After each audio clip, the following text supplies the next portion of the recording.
प्रकार पहिला। तर पहिल्या प्रकारासाठी इथे मी चणा डाळ घेतली आहे आणि ही अर्ध्या वाटी चणा डाळ मी पाण्यामध्ये भिजवत घातलेली 2 ते 3 तासासाठी पाण्यात भिजवत घातली। त्यातलं पाणी काढून घेतलं। तर त्यामध्ये 3 हिरव्या मिरच्या आणि थोडेसे लसूण पाकळ्या घेतल्याने भरपूर आपल्याला इथे मेथी घ्यायची आहे। थोडीशी कढीपत्ता घेतली आहे, सोबतच कोथिंबीर देखील भरपूर घ्यायची आहे। आणि आता इथे मी कांद्याची पात घेते आहे। तर हे सगळं मी मिक्सरच्या मोठ्या भांड्यामध्ये घातलेलं आहे। तर फक्त इथे मी कांद्याची पात घेते आहे। तर आता ही कांद्याची पात देखील मी त्याच मिक्सरच्या भांड्यामध्ये घालते आहे आणि आपल्याला हे थोडंसं जाडसर असं मिक्सरला वाटून घ्यायचं आहे। तर बघा, मिक्सरला मी थोडंसं जाडसर असं हे सगळं वाटून घेतलेलं आहे। तर आता हे सगळं मी एका प्लेटवरती काढून घेतलं। तर आता इथे मी 1 चमचा तेल घेते आहे। तव्यावरती 1 चमचा तेल घातलं, 1 चमचा मोहरी घातली, अगदी थोडंसं जिरं घातलं, सोबतच 1 मीडियम साईजचा कांदा मी रफली चिरून घातला आणि यामध्ये अगदी थोडंसं हिंग घातलं। तर पाव चमचा यामध्ये मी छान हिंग घातला आणि आता हे सगळं परतून घेते। तर बघा, कांदा छान लाल झाला। आता यामध्ये अर्धा चमचा हळद घातली, 1 चमचा लाल तिखट घातलं, चवीनुसार अर्धा चमचा मीठ घातलं आणि मिक्सरला वाटून घेतलेलं हे सगळं वाटण घातलं।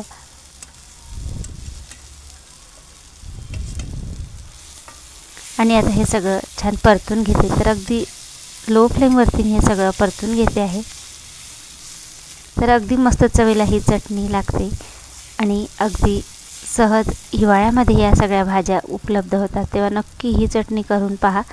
आता यावरती मी अर्ध्या लिंबाचा रस पिळून घेतला आणि परत एकदा हे परतून घेते, सगळं एकजीव करून घेतलं।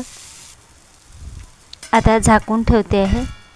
तर फक्त मी 2 मिनिटासाठी झाकून ठेवले अगदी लो फ्लेमवरती आणि 2 मिनिटानंतर बघा, अगदी मस्त अशी ही चटणी तयार झाली आहे। हिवाळ्यामध्ये भरपूर भाज्या सहज उपलब्ध होतात, तेव्हा ही चटणी एकदा नक्की करून पहा। जेवणाची ही चटणी रंगत तर वाढते आणि जेवणामध्ये तुम्ही जर 2 पोळ्या खात असाल तर ही चटणी जर सोबतीला असेल तर नक्की 2 ऐवजी 4 पोळ्या खाल, तेव्हा ही चटणी एकदा नक्की करून पहा। कारण चवीला तर ही अतिशय छान लागते आणि झटपट देखील होते, तेव्हा नक्की ही चटणी ट्राय करा। आता दुसऱ्या प्रकारासाठी इथे मी कोवळी मेथी घेतली आहे। तर भरपूर आपल्याला इथे मेथी घ्यायची आहे आणि बघा, ही सगळी अगदी मस्त कोवळी मेथी आहे आणि मी अशा प्रकारे हाताने तोडून घेते आहे। तर मी या मेथीला जी कोवळी देठ होते ती देखील ठेवलेली आहे। तुम्ही हवं तर ही मेथी चिरून सुद्धा घेऊ शकता। तर मी सगळी मेथी हाताने इथे तोडूनच घेतली आहे।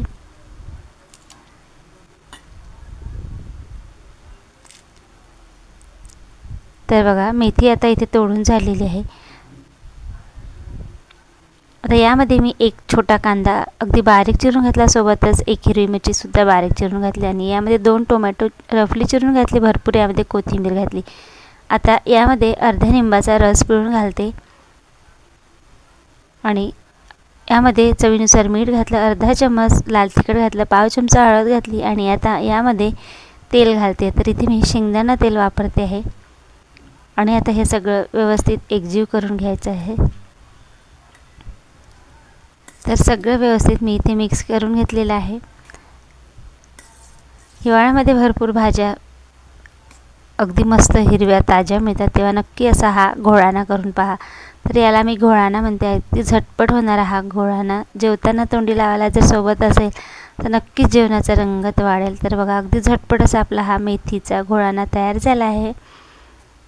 तर जेवताना सोबतच लोणचं आणि ही जर चटणी किंवा हा ज्याला मी घोळाणा म्हणते हा जर आपल्या डाव्या साईडला असेल तर नक्कीच जेवणाची रंगत वाढेल आणि तुम्ही 1 भाकरीऐवजी 2 भाकरी नक्की खा। तर झटपट होणारा हा घोळाणा हिवाळ्यामध्ये सहज उपलब्ध होणाऱ्या मेथी भाजीपासून नक्की ट्राय करा, कारण चवीला अतिशय अप्रतिम असा हा घोळाणा लागतो। आणि हा ताज्या भाज्यांचा घोळाणा जर जेवणाच्या ताटात डाव्या बाजूला असेल तर जेवणाची रंगत तर वाढेलच आणि आपलं ताट देखील सुशोभित दिसेल। तर नक्की हा घोळाणा ट्राय करा आणि कसा वाटला ते कमेंटमध्ये सांगा। तर आता ही तिसऱ्या प्रकारासाठी इथे मी तुरीचे दाणे घेतलेले आहे। जरड असे हे तुरीचे दाणे म्हणजे सोले घेतलेले आहे। आता आपल्याला हे भाजून घ्यायचे आहेत। तर मी बघा, हे दाणे घातले, त्यावरती अगदी थोडंसं तेल घातलं आणि आपल्याला हे दाणे लो टू मीडियम फ्लेमवरती छान डाग लागेपर्यंत भाजून घ्यायचे आहे। तर बघा मी 3 ते 4 मिनिटांसाठी छान डाग लागेपर्यंत हे तुरीचे दाणे भाजून घेतात। यामध्ये 4 हिरव्या मिरच्या घातल्या आणि 6 ते 7 लसूण पाकळ्या घातल्यासोबतच इथे मी कोथिंबीरची देठं घातलेली आहे आणि हे देखील 2 मिनिटांसाठी परत भाजून घेतलं। तर सगळं छान भाजून झालेलं आहे। तर आता हे थंड करायला ठेवते आहे आणि आता बघा हे थंड झाल्यावरती आपल्याला मिक्सरमध्ये वाटून घ्यायचं आहे। तर सगळं मिक्सरच्या भांड्यामध्ये घातलं आणि पाणी न घालता आपल्याला हे छान बारीक असं वाटून घ्यायचं आहे। तर बघा मी छान बारीक असं हे वाटून घेतलेलं आहे।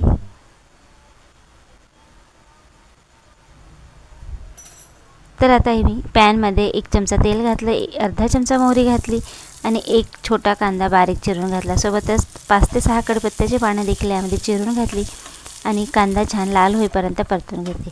तर बघा कांदा छान आपला परतून झालेला आहे। आता यामध्ये अर्धा चमच हळद घातली आणि 1 चमचा मी लाल तिखट घातलं, चवीने मीठ घातलं। सोबतच 1 मोठा टोमॅटोसुद्धा यामध्ये मी कट करून घातला आणि सगळं परतून घेते। आता अगदी लो फ्लेमवरती मी परतून घेतलं आणि यामध्ये अगदी थोडंसं पाणी घातलं, त्यामुळे आपला टोमॅटो पटकन सॉफ्ट होईल। तर आता इथे पाणी घातलं, सगळं एकदा फिरवून घेतलं आणि आता इथे झाकून ठेवते। तर फक्त 2 मिनिटांसाठी झाकून ठेवते, म्हणजे आपला पटकन टोमॅटो इथे सॉफ्ट होईल। तर बघा टोमॅटो भरपूर असा सॉफ्ट झालेला आहे। आता यामध्ये जे आपण तुरीच्या दाण्याचं वाटण करून घेतलं होतं ते घालून घेते। तर संपूर्ण तुरीच्या दाण्याचं वाटण इथे मी घातलेलं आहे आणि हे सगळं व्यवस्थित मिक्स करून घेते। तर आता देखील गॅसची फ्लेम अगदी लो आहे, लो फ्लेमवरती मी हे सगळं मिक्स करून घेते आहे।